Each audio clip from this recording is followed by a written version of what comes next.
Hey guys, I'm Josh Brown. And I'm Jordan Stevens. And you're watching the Cars and Health Bars podcast. Let's get right into the episode. Hey, what's going on, guys? Welcome to Cars and Health Bars. As you heard in the intro, we are with David and Isaac, founders of the SKR group on TikTok. How are you guys doing today? Doing good. Doing pretty all right. It's been fan requested to have you guys together, and I thought what better of a time to get you guys together right before our car meet that we are having tomorrow.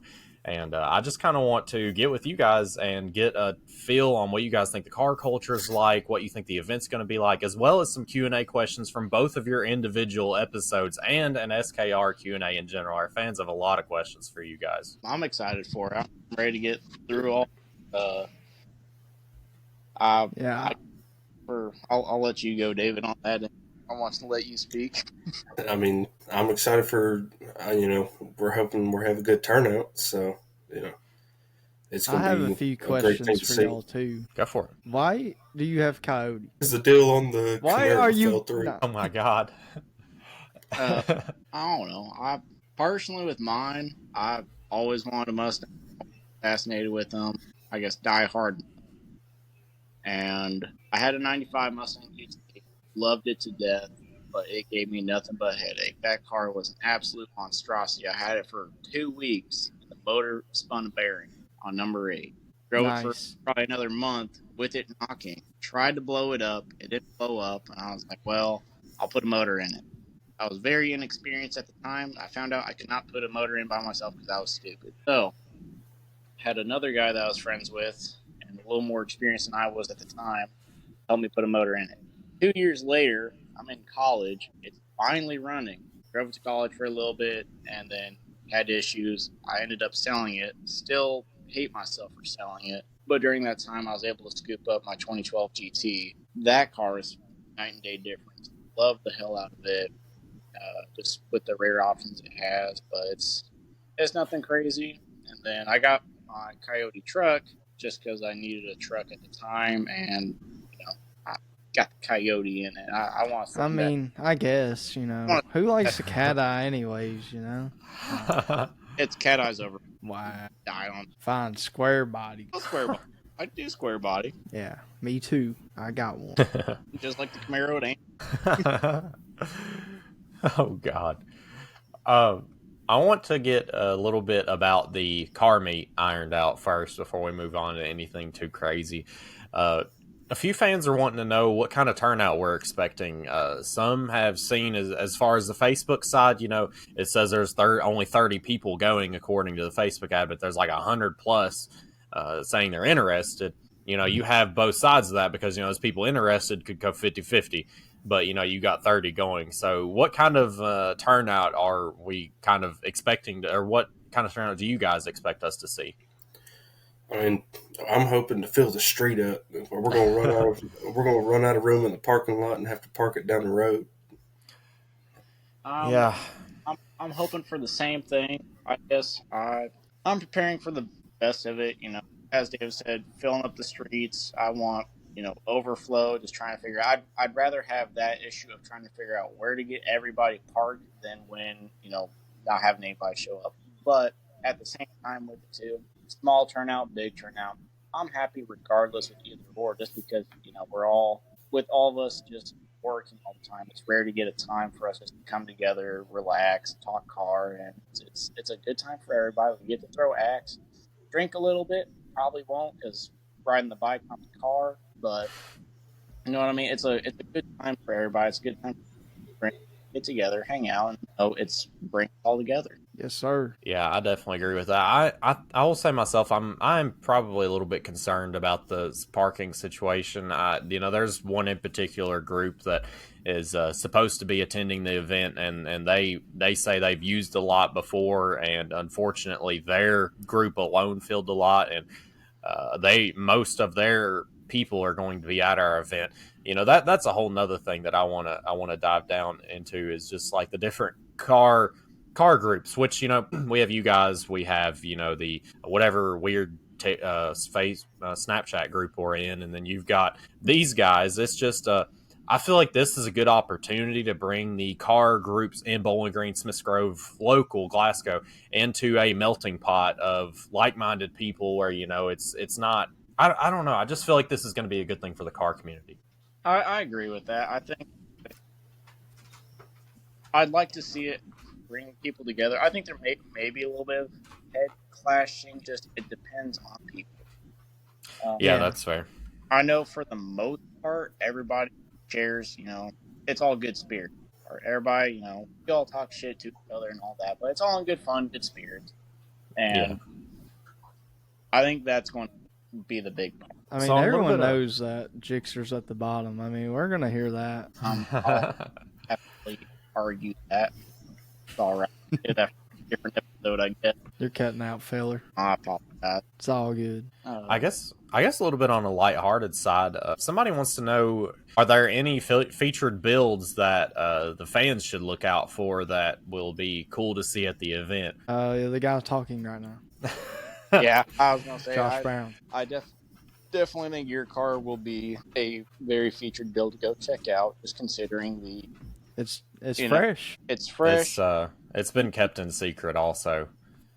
It's unique. Somewhat. I don't see very many, style Camaros. I didn't know it was a thing that you were telling me about, and I had to do my own research into it. I am going to say I'm a little, I guess, disappointed with the horsepower numbers. I wish they would have been higher, but it's good power for what the, More than I'm making. I think you'll grow up and get, maybe a better kit, put down some real power, but yeah, you might actually put down like Will when you're done with a good kit. Hopefully, probably. I think it's me and Isaac. It's me, Isaac, and Tyler in a group chat of like some people have like high horsepower cars in there. Some people are just kind of in there for the memes. But allegedly, there's going to be a what kind of Viper was it, Isaac, that he said he was bringing? Supposedly, I don't know. A Sissio Viper. I can't remember what it was supposed to be. I can't remember. It's supposed to be some sort of like kitted out Viper that was supposed to race in TX2K. So he's making some power if he's going to an event like TX2K. I know it did race at TX2K. I don't know how well it did. I know it's not the heaviest hitter at TX2K, but I know for the streets at Bowling Green, it's a pretty heavy hitter. It'll hurt some motorcycle feelings. You may think you're quick and all on that 1000. That Viper's there probably to remind you otherwise. Probably. I think. Yeah, as far as do what? I was going to say, no, you're good. That'd be very cool. David had talked to Serpent Stangs. One of the workers there might be bringing out a drift car. That would be very cool to see come out. We have a good possibility of just some unique builds coming out. Something that you don't necessarily see on the street all the time, or at least not day to day. Yeah. Yeah, I do know a LS Swap Genesis is going to be there, a drift car. So that's going to be. I don't know how many of you guys have or haven't seen Caleb Henry's car. Yeah, because there's a drift event that morning, so he's already going to be in town. I thought he was bringing the IS300 or something. I wanted him to, but he's like, I'm already going to have the Jenny out. And I'm like, he's been working on it. I told him, I was like, I'm 5 minutes away, Bubba. Call me when you need help. I don't know if he's told very many people, and I won't say to keep his secret in case it is, but he did do something very cool to the Jenny, and I'm excited to see it. Yeah, I know too. Okay, good. Yeah, I thought it. Yeah. Anyways, yeah. Other than that, I do know a few feature vehicles that I think you guys should check out if you're there. A good friend of mine, I actually found out, neighbor of Tyler's, is going to hopefully have his Chevy SS with a Blueprint 427 with a giant 98 millimeter turbo hanging off of that mug. Hopefully he's there. There are also, if any of you kind of follow, we've talked about Soki Speed in the past a little bit. Jack DeFeebers, it was a single turbo GTO. It's now LSA car is going to be there, and probably going to be taking a few trips to Mexico while we're there. Maybe Zach White will be there if you guys follow him. He's kind of talked about it. Rain was kind of scaring him off, but it doesn't sound like we're going to get much rain. And of course, SKR270. Hopefully, Tyler's going to have the new bike out. That would be killer. I believe from what me and Tyler were discussing before we left work today, the goal is to get that bike out there. We started to mess with it a little bit, but I think tomorrow night we'll probably pull an all-nighter. We're going to prep his Mustang for some trips to Mexico potentially, just in case as a backup, and then we're prepping his bike as well. I'll be prepping my bike, getting it ready for maybe a trip to Mexico too, and just getting ready. Yeah, I ain't prepping crap. nice. My chain gonna fly off. David, are you driving the bike or the Mustang? I'll be in the Mustang. I'm gonna have the old lady with me. There you go. Yeah, I would do that, but my passenger seat might go missing between here and there. Just depends on how I'm feeling that night. It's gonna hurt not to have the toolbox with me, just in case. You're No, close to Ford, fella. That's true. That's true. It's like a Need for Speed. Whenever you gotta like pull in somewhere to lose your wanted level. Might see if Ford will bring out the mobile service truck. That way we have a tool truck on. Could you imagine? Oh, that would be awesome. Get one of those stance cars. It cracks the oil pan pulling in or something. Put the air. I mean, Brian Kimball's going to be there with the VQ. I mean, that thing could shoot a rod out at any moment. We know how those things are. That one in particular is. I would not be surprised. I wouldn't either. Brian ain't easy on cars. That's the thing about Brian Kimball. That's the best part. He wouldn't either. He'd just get another one. Yeah, he'd be all right. Another VQ. Another question that someone had is, how early should people start showing up to get a good spot? And I feel like that goes hand in hand with us kind of feeling like it might be full because, of course, we're starting at 6. So I don't know. What are you guys thinking? I mean, personally, I'm showing up at 5 o'clock. I'm going to be around town, so I'm going to get there an hour early. But I mean, judging from what other people were saying, it's going to be hard to get a good spot regardless. I have no clue. Yeah. I know for the most part, a lot of us are meeting right after work Saturday, so we get out 2, 3 o'clock, and I'll meet at my house. I guess prep bikes, prep whatever we're getting ready to take, and then take a couple curvy roads on the way out there, and we plan on getting there early, or at least I do, because I'd like to get some spots set up. Like I'd like to have a section for bikes, because bikes aren't going to take up that much room, but depending on how many we have, I'd like to at least have a solid section of, all right, all bikes can park here, so we can try and manage it just a little bit better and hopefully maximize our space. Yeah, I feel the same way. I will say, as far as showing up early thing, I spoke with the guy about axe throwing, because he mentioned he's going to have the axe throwing range open while we were there, and he said first comes first serves. So if you're planning on also throwing axes, I would get there. I wouldn't wait till 9 o'clock to show up. That's all I'm saying. So I'm a little curious on the axes, just because I haven't done it. So with that being said, first come first serve, is that how long does that last? Is it limited for? I don't know. I'm just not familiar with it, I guess. We'll have to ask him whenever we get there. I can do just a quick Google search to see how long he's open for. But I think if it's just based on time, first come first serve. It says it closes at 10 p.m. So I mean, I don't know if you get so many swings or if you got a time limit that you're throwing. I don't know how that works. I want to say that I heard that you rent out a lane for like an hour and then just throw in it. Okay, that makes plenty of sense. Yeah, so you can have like a big party and all rent it, like pitch in. Yeah, kind of like bowling, I guess. Well, that's I would like to do that, but I feel like there's just going to be so much going on out on the outside. It's going to be hard to step away, especially us, hosting the event. We're going to be out like talking, mingling, all that good stuff, talking to people, thanking people for coming out, all that good stuff. So it'd be cool to go throw axes, but I don't feel like, at least myself, I don't think I'm going to have time to go do that unless like Jordan calls me out or something. I'll call you out, Bubba. Trick shot last. You got to. Somebody's going to get decapitated. 360. You see Jordan just like jumping off a chair trying to hit a no scope. Black Ops 2 days. Oh no, leg's going to get crippled. Oh my God. Tyler might get his legs fixed. One can hope. That'd be the best case scenario for him. It would be. He'd get all straight back out.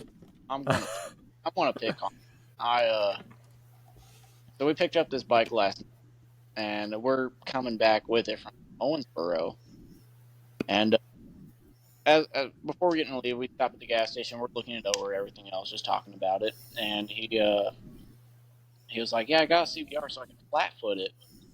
And I looked at him sideways because when I sat on it, I was on my tippy toes. I'm a little taller than Tyler. It's like, Tyler, what do you mean flat foot? And he goes, yeah, I can sit on it and be able to comfortably flat foot it. And I go, no, you're not. And he goes, yeah, these sit lower. It's like, they don't, Tyler. He goes, watch, I'll show you. He gets up on it, and dude's on his absolute tippy toes on this. And he goes, well, shit. We'll get him some stilts. No, I'll pull my head ladder around for him so he can get on it comfortably. Like, be like mounting a horse for him. Oh my god. Need to get Tyler a little deployable stool. Inflatable stool for Tyler. Needs the leg extensions. We'll fix his legs when we do it too. Nah, he needs some of them moon shoes so he can just spring himself up on the bike. I wonder if we took like a pipe bender. If we stuck Tyler in it, oh my god. Poor Tyler. I want to do the individual Q&A, and then I guess we'll finish out with the group Q&A for SKR. I guess I'll just kind of bounce back and forth. Isaac, one of our fans wanted to know, said, "Hi, I'm also a transmission tech at a Ford dealer. I want to know what your favorite trans to rebuild is." 10R140. No, I'm joking. I say 10R80. I do so. I don't know. I like to branch out. I like doing different transmissions. I haven't been doing it forever, so I'm not the most experienced. I'm not going to say I can do it all, but I would say I'm willing to challenge with like right now, or I did already. One of my coworkers, 6L80 transmission. He bought a rebuild kit for it. I'm doing that for him. I'm excited about that. Jordan's transmission for his Camaro. I'm excited to build that. Just because it's more experience. The Mustang for MT82 stuff rebuild, but I'm looking forward to tearing it apart and building it. I enjoy getting that experience from it. It's going to piss me off when I'm doing it, but I'm happier after it just because I learned more from it and I can find better ways to do it more efficiently or do it better. The 10R80s though are good. They seem like a lot of transmission to tear apart. The first one I did, I felt like I was so over my head doing. But man, it's 6 bolts out, 6 bolts in, a couple of seals. Yeah. I can see how it's intimidating to some that might not have cracked one open. I mean, that's a lot of gears. It is, but you're gonna get that with just about any transmission. They're all intimidating. For sure. I had some side 1965 Mustang, and I still might be able to C4 automatic. And dude, it's just a baby of a transmission, 3-speed. I dropped the pan on it because it was leaking fluid. Dude, just looking up into it, it's so weird seeing a very simplified transmission. Yeah, I mean, that's fair. You know, there's a trans guy that works only on 400s and 7R4s in mine and Jordan's area. And, I mean, he is a expert. That's all he does, though. He is an expert on those transmissions. And I almost feel like that's almost like a good way to be. I mean, you're just like, you only specialize in these transmissions, but you do them so well, why go to anyone else? It's like an LS shop or Coyote shop or whatever. Honestly, if I could, I'd build an NR all day. Like, I would do it on the side. DJ, one of our coworkers, actually, he when he had a 321 Coyote, he got a 10-speed with it too. He didn't want to use the 10-speed, wasn't going to end up using it. He doesn't know what's wrong with it. I ended up with that transmission, and I'm going to build that pretty much, I guess, however I want. I'm going to ask first. I know a couple people running 10-speed Mustangs and just say, hey, I'll build this for this price, however you want it. You supply me with the parts, I'll build this 10-speed. We'll just go from there. Because the 10-speeds are a good transmission. They're not the best for drag racing just because of how many gears they have. You know, it's too many gears to go through. Yeah, you're losing time when you shift. Exactly. If you watch Velocity or Motorsport, that's what I'm talking about. Maybe it's Velocity Racing. Parker, Jay, and Wayne. You guys know who I'm talking about? Those guys? Yep. I don't. Yep. Okay. They swapped out the 10 their cars for TH400. So it's 10 speed's a good transmission to use, but it's not the ideal one. If you're maybe using it on the street, different story. But you've seen where people are swapping them into like ZL150 Camaros, Chevy SSs. I've seen where there's standalone harness for them now, and people are swapping them. I have. They're not using the Ford, and are they? I haven't dug. I don't know. I haven't dug into it. I think I saw a video of you. But yeah, I bet you they're still using the Chevrolet 10 speed. I know Ford's kind of perfected the 10 speed compared to Chevrolet. I know Chevrolet's still having issues with it. Ford is too, by all means, but it's a little more refined. Well, that's good to know, especially if you're swapping over to a 10 speed. I do want to. I got a man pedal, so. Oh my God, this guy. I got both. I want to hop on over to one of the questions from David's Q&A. David, one of our followers wanted to know, what is one part of the car culture that you think needs to change? Hot take incoming. Clip that. Oh, man, I don't know. Man, that stumped me. I can get you another one if you want it. There's plenty here. I may have to circle back on that. This follower wants to know, who is one person in the car world that inspires you? Cletus McFarland, all the way. I could have told you that one. Yeah, Jordan will walk by the box, and I'm playing Cletus on my computer. Hell yeah, brother. Yeah. Yeah, that's what about Cletus inspires you, in the car culture, car scene? Just his enthusiasm towards it. Like he started from literally nothing. I watched he did an interview with 1320 a while back, and of course that's how he got his start, just by shooting a video of I think it was Beater Bomb, and he sent it in, and they got connected, and he started running the Instagram, and then he just made so many connections, and then started making videos. It's just you can't get enough of it. Yeah, one thing I really like about Cletus is his content is like, you could be into anything as far as motorsports goes, and there's almost a Cletus. It might not be what he's posting currently, but there's a video on there. If you're into bikes, he had that whole hog arc. Yeah. And then like, if you're into, the boat side, he's got marine videos. If you're into aviation, he's got that. Heck, if you're into like the construction stuff, he's building a house right now on his private airport. That he's got drag racing, he's got drifting. Cletus has done it all in motorsports, and you got to respect that about him. And he's really done it without a lot of controversies, which is kind of, I kind of think about Whistle and Diesel a little bit.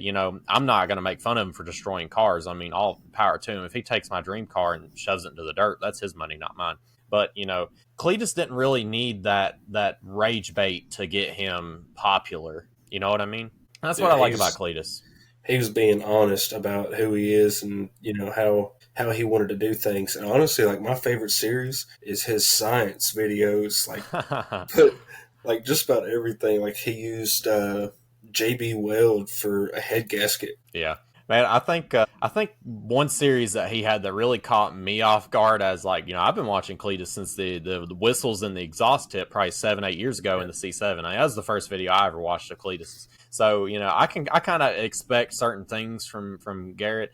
And whenever he did the Facebook Marketplace challenge for Drag Week, oh my God, that was the most. And it seemed like they had more fun than we did watching. And it's like James all hyping up this car, and it like won't run at all. Like when he actually gets it to tech, like it dies 5 times just trying to make it to tech. That was just the funniest thing ever. And it didn't cost him an arm and a leg like, his probably $250,000 or maybe $500,000 race cars.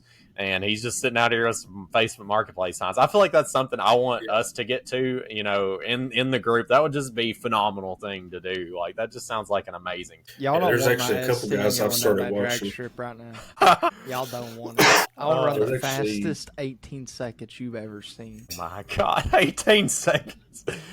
Homie be making people mad because it's like, hurry up. Now, there's a couple guys I've started watching, and one of them was because of Cletus. Of course, CJ Race Cars, he built Eagle, and then now he's doing Mullet, and they just did a cage and fixed up like the rear end and stuff for Lumberjack. Yep. And there's another dude, I actually found him on a TikTok live, Uh, his name's Jagno builds, and he's got probably one of the nastiest S10s, square body S10s that I've ever seen in my life.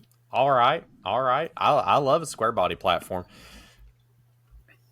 All right, I'm gonna hop back over to Isaac. We only got a few more of these left before we just jump into the together ones. But another transmission question, of course, Isaac. We have a lot of curious transmission heads in here.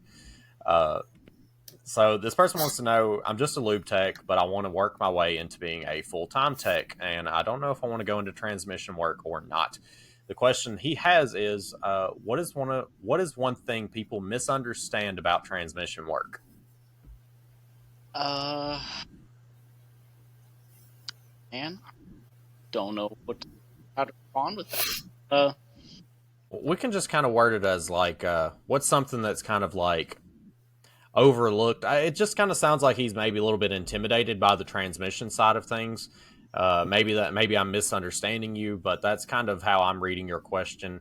That's Is how I took it. Yeah. So I mean, we'll just take it as he's intimidated by the transmission work. He's a lube tech and don't know which path to follow. You being a transmission tech, what are some things that you can kind of aid him or make his mind rest a little easy on going into the transmission side of things? Because it sounds like it's piqued his interest.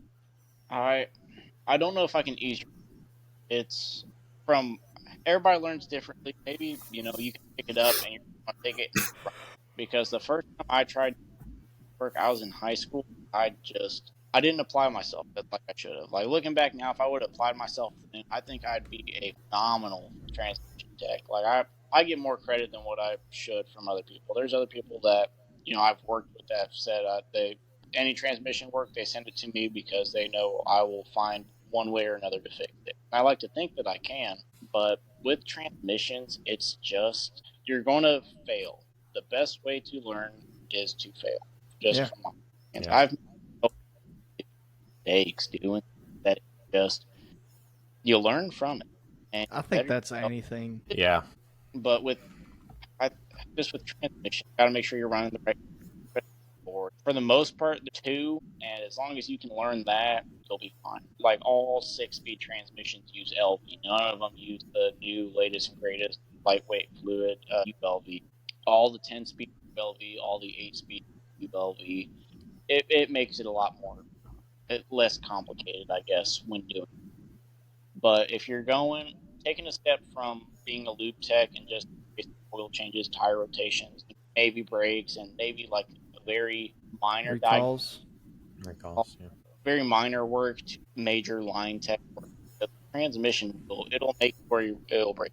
For example, I had a Ford Escape, 17 Ford Escape, past 2, 6F35. They're not difficult transmissions by any means. You can have them out in no time at all. The main thing that killed me on it was it had been years since I built a 6F35. Didn't remember to because at the time I didn't appreciate what I was learning. I didn't for it. I took it apart and I was like, damn, I really wish I would have paid attention whenever I tore this bitch apart the first time. But it's all about organization. Once you built being organized with your work with transmission, you'll be fine because you take it apart certain sections, have doing, and then you get to the point with that I'll challenge myself sometimes. I'll take 10 speeds apart and I'll put them in the most backwards order I can think of, or I'll turn around and just put parts. I'll slide parts off my table, that don't get damaged when they fall. I'll slide. I'm going to do that, just to where I'll confuse myself and I have to pay a little more attention and I actually have to learn the component to better myself with that. I mean, I can speak on that personally, knowing you, because I mean, whenever the Dakota's transmission first giving me problems, I mean, I don't think you've dealt with any Mopar transmissions. You're immediately like, "Hey, man, get me a rebuild kit. Let's do this. We can try to make something happen." And the same thing with Jordan's, Jordan's transmission, the TR6060. You're like, same thing. It's like let's rebuild that.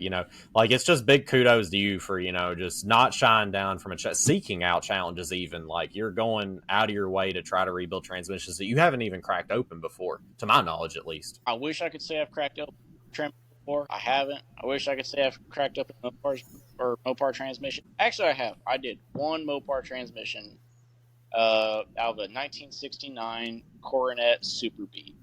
All right. A 833 4-speed transmission. I got to take that apart and I got to learn that. Compared to Jordan's transmission, this thing is so much simpler. It's so easy to work on. Jordan's transmission is not nearly a pain in the but we're going to get it figured out, and it's going to be better than when Jordan put it in the car. And if it's not, we'll take it back apart, and the second go We'll around. figure it out. Yeah, trial and I error. ain't worried about it. I was gonna rebuild it if you weren't either. I was gonna figure it out one way or another. That's how I learned on LSs. I just figured it out. First time I did trunnions was on my car. I just figured it out. You'll figure it out. Anyone who's wanting to, ain't circling back to the dude's question, you know, if you really want to do something, you'll figure it out. I agree with that. As long as you are determined to set your mind to it. I know that sounds a little cheap, but if you got the drive to do it, you may have hiccups here and there. You may be nervous about it, but honestly, getting out of your comfort zone is it's the best thing for you to do. Yeah. With any, you don't want to fail at any given time. Fail right out of the gate, but you failing is how. Yeah, I mean, I agree 100%. It's hard. You miss 100% of the shots you don't take, and that just goes with learning lessons and trial and error. I mean, it goes hand in hand. I think back to my first big dumb mistake, dude. I'll never live that shit down in my head. It'll live rent free in my head for the rest of my life. And I learned from it, man. What, leaving your 10 mil in the Saturn? No, it was a 13, wasn't it? Customer's car. That wasn't in the Saturn. That was in that Trailblazer. It's probably still in that thing somewhere. It was my 13 mil. I thought it was a Saturn. Is it my 13 or my 15 mil, my long one, that I needed? Still need to replace. I still haven't. Jeez. I got one more question for David. And really, it could go either way, but it was asked on David's episode, and I know Jordan experienced this, so I know you had to have gone through it, David. This viewer wants to know, do you ever get burned out working on cars all day and then going home and doing stuff on your car during the weekends or after work? Oh, absolutely. And that's one of the biggest reasons why I made, Tuesday my last day at Ford. It's gone from a hobby to a burden. And I mean, I don't want to do anything to my car. I've got big plans for it, but man, I ain't got the energy for it. Like, for example, the Ranger. I can tell that. Man, I could have had it fixed by now, but shoot, when 5 o'clock hits, I'm ready to go home and lay in bed. That's fair. And then also wanted to circle back to that first question. Okay. I'd have to say, hating on people's dreams for what they want to do to their car, that's got to change, because so many people have different ideas, and it could be something super unique, and you'll get a crowd of people saying it's going to be stupid, and then that'll change their mind, and then they could have missed out on something big. I think that diversity is kind of what makes everything cool. Everyone's got their different take. You can't have a unique car scene with ununique cars. Yeah, Huh. That's fair. Building on that, I would putting that out there. I did not catch that. What'd you say? I would love to see a Coyote putting that out there. Coyote what? Coyote swap Corvette. All right. Oh, okay. Yeah, I don't think it fits is the problem, because it's such a narrow chassis there. It'll be fine. I've seen some LS Mustangs. Dude, you'd have to have that thing way above that hood line. Like, you'd have to have the center of gravity up there. No, right now what's making viral right now is, what is it? It's either a 2J or a RB swap. C7 has been making its rounds on social media here lately. Yeah. C6 or C7. It's either C6 or C7, but yeah, it's been making its rounds. C7, dude. Whoever did that is devious. Yeah. I'm waiting for Boosted Boys to bring out a K series, but man, that'd be. I'm pretty sure somebody beat You them know too. how many old men would be mad? Bet already out there. Yeah, I mean, you look at Cooper Bergetti. He had a 2JZ swapped Catfish Camaro, and I mean that car was bad. It was so weird to hear like the popping and banging of a 2J out of a Catfish Camaro. It's about as weird as what was it Weston Chaplin's Smokestack. Like that is bizarre. Like I feel like my brain's not working. What about can't think of his name. Rotary guy. Why can't I not think of his name? Rob Dunn. Yeah, Rob Dahm. What about his C5? The 2 or 3 rotor C5. I haven't seen that. That's insane. Dude, he got And it I in the mean, LS have y'all Fest seen West his new one year. rail car? No. Yeah, he put that 12 rotor that he's building into a rail car. He put Like a the 12 dragster? rotor in something? Yes. Okay. He actually put the 12 rotor in something. This man is insane. Yeah. I swear. That's he is, awesome. Dude, I don't know how that dude has energy. I don't.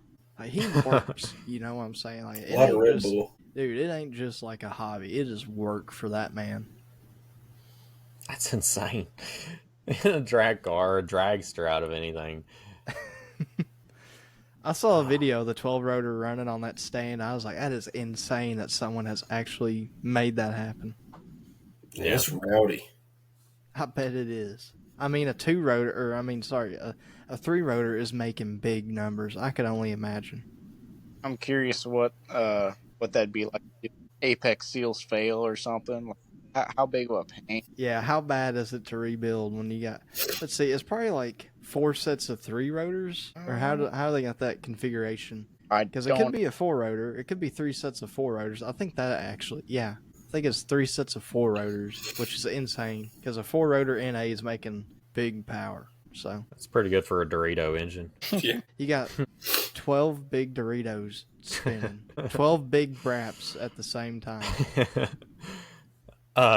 Let's get into some of these questions for both of you guys as SKR founders. The fans got to know who came up with the name. I'm sure we talked about it in both of your episodes, but I got to know with both of you here who came up with the name. man, I was literally just thinking about that today. I was going to ask Isaac because I know I had approached Isaac about doing the channel in general, but we were bouncing back and forth. There was like 6 of us putting in. I had a good name. Different names. Jordan had a good one. Jordan, what was yours for the viewers that don't remember? I do not remember. Awesome.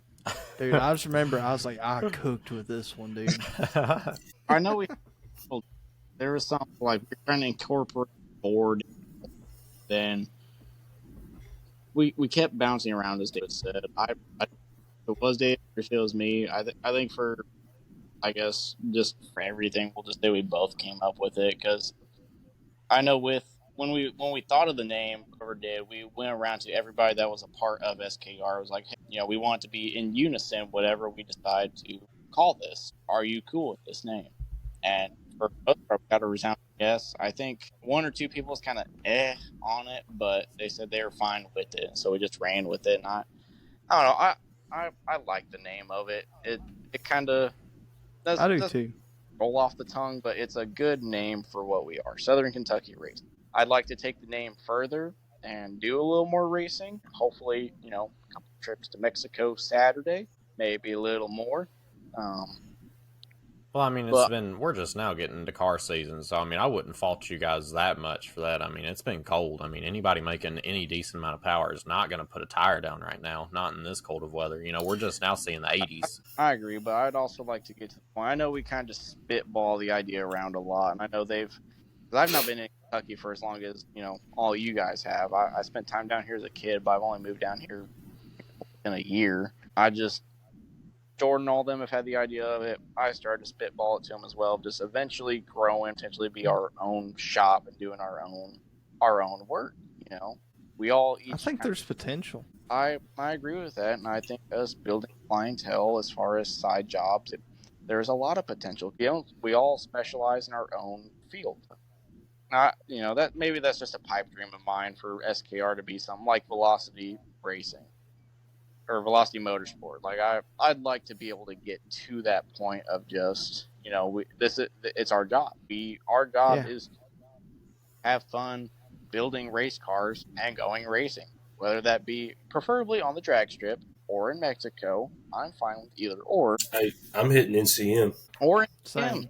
Fine with it all. I'd love to have a dedicated track car, a dedicated drag car, and the opposite. And the same with bikes. I'd love to be able to do all of it. Yeah, you're going to get the most content out of that. Also, having, like I was saying with Cletus, that's the good thing about Cletus is he caters to all motorsports, and I feel like having that variety in SKR, having a bike, having a drift car, having a drag car, having street cars. I feel like that variety is going to bring a lot of diversity into the viewership of SKR. I'd even like to see, remote control stuff, because there's a lot of guys into that hobby. Yeah. Like I've got my remote control drag car, I just need to get a battery for it, and, we're going we're gonna play around with it some. I've already got a guy that I was talking to. It's Serpent Stanks, and he said he'd like to get a few guys together that have RC drag cars and stuff, and ask us actually set up a scale quarter mile on that strip next to his shop, and have like a little event next to his shop. That'd be cool. All right. That is cool. I like that. How many people are in SKR? Because it's a few people I'm not really sure are in or out. So how many people do you guys have right now on the Guess SKR it team? depends on who you ask, right? I mean, honestly, I want to say the ones that really contribute and, honestly want us to go far with this, there's probably about 6 of us. That's Yeah. fair. So I don't know. I guess from Who handles like most of the behind the? What is it, Isaac? Go ahead. Oh, hold on. You hear me? There we go. I was reconnected. Yeah. No, I you're guess good. my perspective, just because I don't know. I guess I somewhat try to include everybody. I think there's a little more than 6. I agree with David as far as the people that are wanting this to go and take off. There's about 6, but as far as people in SKR, there's probably around 10, maybe a little more. It all just depends. There's going to be more people that contribute. Like Jordan contributed a lot by blowing up his Camaro. Props to Jordan. But had to make a sacrifice somewhere. right. It's either going to be Tyler's car. I heard from it. Who does most of the behind the scenes work on the TikTok as far as like posting and like kind of deciding what content goes, stays, all that good stuff? I know for a while I did a lot of editing and putting up videos, but here recently, with being this close to the wedding, I've had to really back up and then I'm got my mind on so much that I'm losing ideas of what to do. So I want to say it'd be more of Isaac that's really taking care of a lot of the social media. Yeah, Isaac's the main factor, I think. David for a good while, but I had life going on too, and then I told David at one point, I was like, hey, I gotta back away from this just for a little bit. Like I'm gonna try and upload here and there, but I just got stepped away very briefly. And David kind of took over that role for a little bit, and then it's just been back and forth. And then I know for a good while we've just had some dead spots where we just haven't posted anything. It eats at me that we don't post, but at the same time, I don't want to post something that's not necessarily worth posting. Like I like being. Don't want to half-ass it. Exactly. Yeah.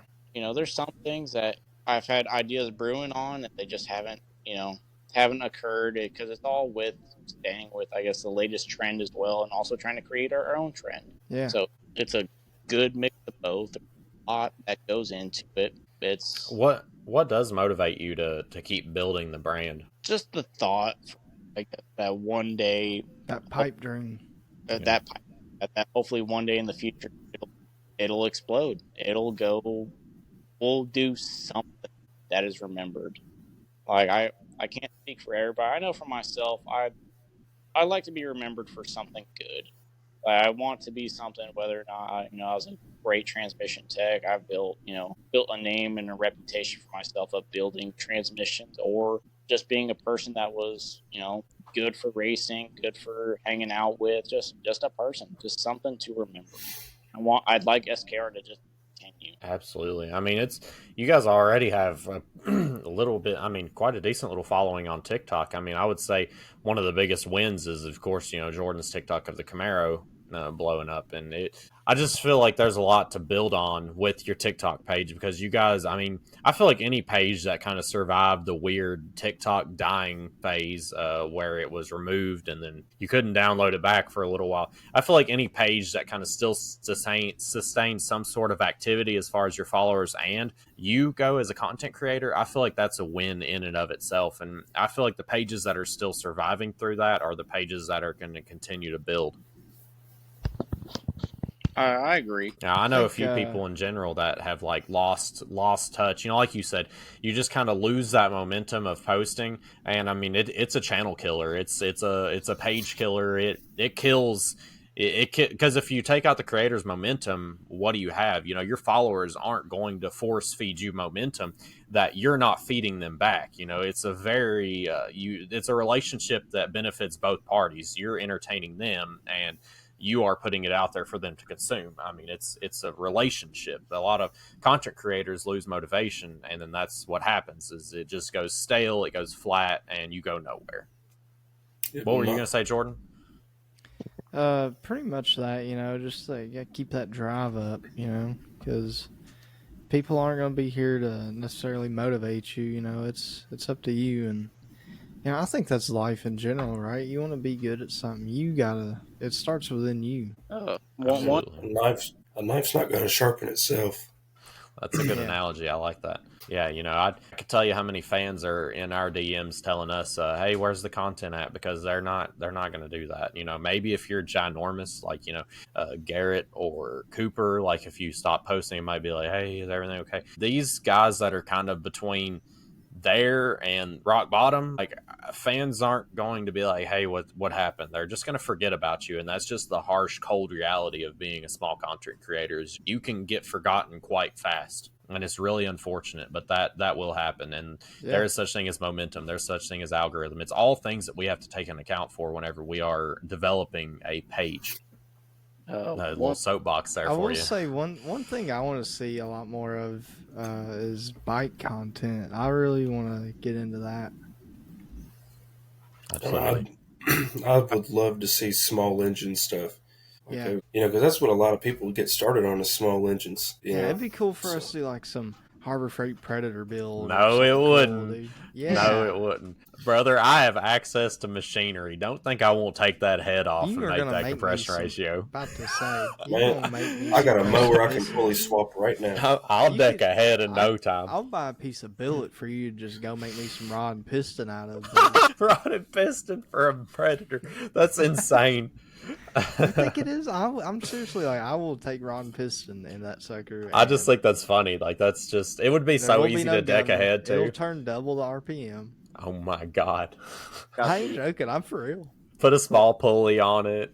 You can get billet flywheels and everything for it. I mean, there's whole kits turbo bike engines. I was gonna say, dude, that would be cool. Just like buy some Ling Long turbo, like one small Ling Long turbo, put on a Predator engine. No, I'm trying to put on the R6, dog. Like something different. God. Man, I got a 3.5 turbo right now. I got a 3.5 turbo sitting in the truck right now. Dog, if you the billet Predator motor for GT6 come out, what you mean? Man, that's the problem, though. That's another thing in our local scene is it just seems like no street cars want to race bikes. They're just so afraid to lose. Like, no, don't catch me out there. If I see Isaac, David, if I see any of y'all on the street, we boogie down. I have turned down to race. I'm not gonna say like, yeah, I'm out here trying to race all the time. But if you run up on me, it will be game on. If you run up on me and there's like no traffic, win, lost, straw, I don't care. If you pull up next to me in a semi and you're like, let's run, I'm like, oh. Dude, I would run a semi all day. I love semis. And I ain't afraid to take an L. That's just part of what learning. I'm saying. Like, I've took them before. I got humbled, dog.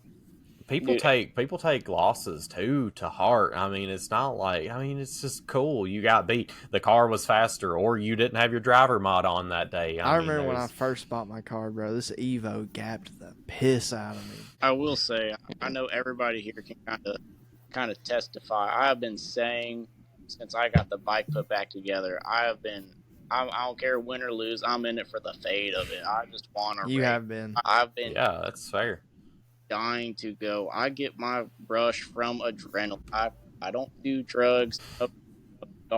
I'm in it to run. Pull up on me, please. Got that horsepower itch. I just want to run it. I just want to eat. I want the rush. I miss it, dude. It's been so long since I've been able blow my doors off. Let me win by a fender. I don't care. Do it. Dude, my best race probably was like the closest one I've had. I think me and Tyler honestly are the closest races I've had. Like it is so dependent on where we start.